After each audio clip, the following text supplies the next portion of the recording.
জন্ম নিয়ন্ত্রণের অনেক ধরনের পদ্ধতি আছে, কোনো সায়েন্টিফিক এভিডেন্স পাইনি যে সেখানে বলা হয়েছে জন্ম নিয়ন্ত্রণের যদি আমরা পদ্ধতি গ্রহণ করি সেটার জন্য ওজন বাড়তে পারে। এটা একটি ভুল ধারণা, এবং এই ভুল ধারণার বশবর্তী হই যেন কেউ কোনো সময় মনে না করে যে আমরা ওজন বাড়ছে পদ্ধতি গ্রহণ করার জন্য। অনেক সময় যদি কোনো নারীর ওজন বাড়তে পারে কোনো কারণে, তাহলে মনে রাখতে হবে যে আমাদের লাইফস্টাইলটা চেঞ্জ করতে হবে, এটা জন্ম নিয়ন্ত্রণের পদ্ধতির সঙ্গে জড়িত না।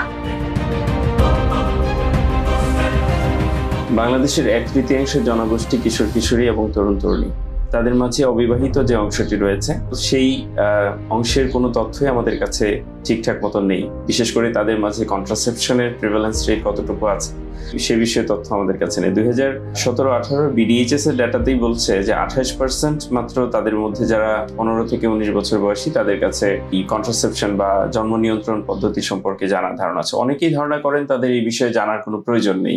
এটি আসলে ভুল, কারণ তারা যদি আজকে তাদের জীবন সম্পর্কে না জানে, কালকে তাদের জীবন সম্পর্কে সঠিক সিদ্ধান্ত অবশ্যই নিতে পারবে না।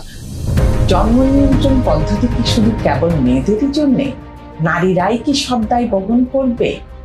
আমরা জানি কন্ডোম পুরুষদের জন্য পদ্ধতি।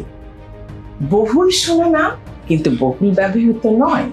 পুরুষদের জন্য আরো একটি পদ্ধতি আছে, স্থায়ী পদ্ধতি, ভ্যাসেকটমি।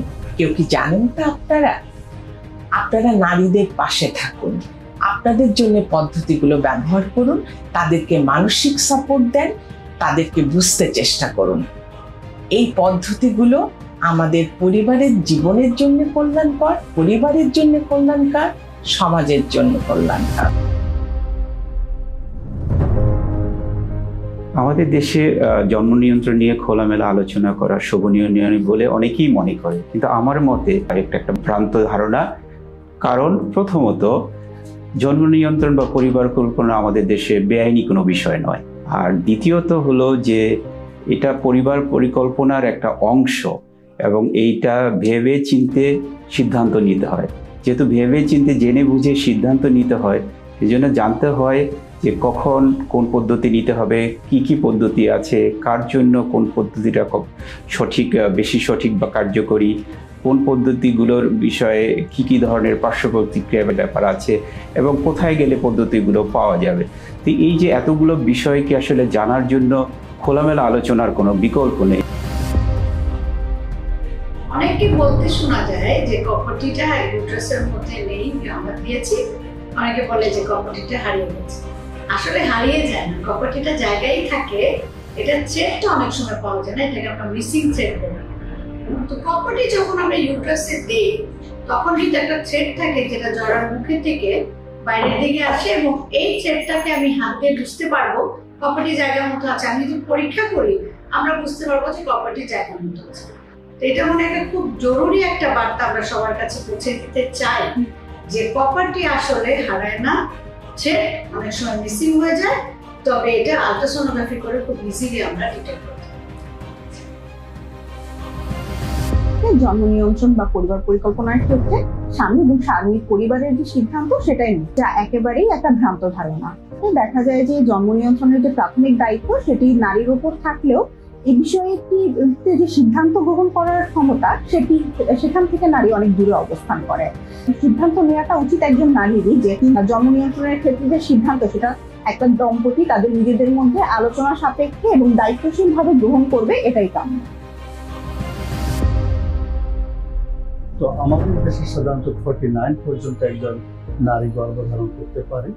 তো এখানে একটি ঝুঁকি থেকে যাচ্ছে যে 40 থেকে 49 বছর বয়সের মধ্যে সেই গর্ভবতী ফুটে পা রাখতে পারে, এবং এসব ক্ষেত্রে সাধারণত মা এবং নবজাতকের মৃত্যু ঝুঁকি আরো বেশি বেড়ে যায়। তো সেজন্য এই বয়সেও কন্ট্রাসেপটিভ ব্যবহার করা উচিত, এবং সে কোন ধরনের কন্ট্রাসেপটিভ ব্যবহার তার জন্য সবচেয়ে উপযোগী সেটা আমি মনে করি বিশেষজ্ঞদের কাছ থেকে জেনে ব্যবহার করা উচিত।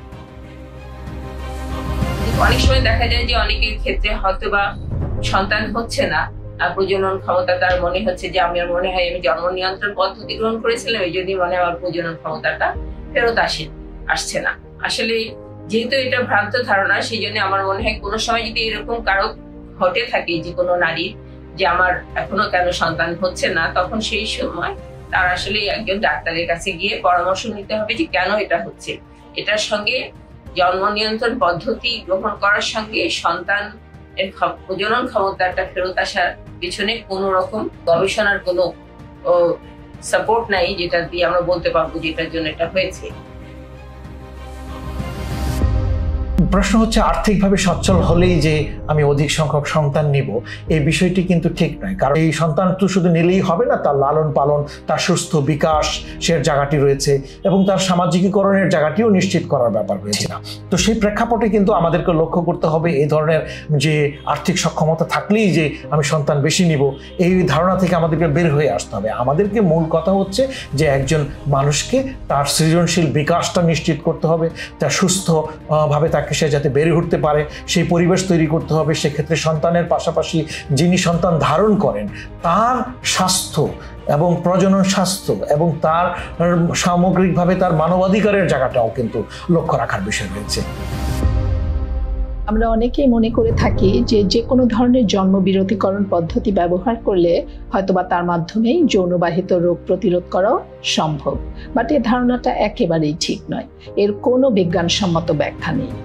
আমাদের একটি জন্মবিরতিকরণ পদ্ধতি যেমন কন্ডোম, সেটি যে কোনো যৌনবাহিত রোগ প্রতিরোধে কিছুটা সাহায্য করে বা কমাতে সাহায্য করে, তারপরেও পুরোপুরি নয়। আমরা যদি কখনো জেনে থাকি যে কোনো রকম যৌনবাহিত রোগ দ্বারা আমরা আক্রান্ত, তবে অবশ্যই আমাদের উচিত হবে ডাক্তারের পরামর্শ নেওয়া এবং চিকিৎসা করা।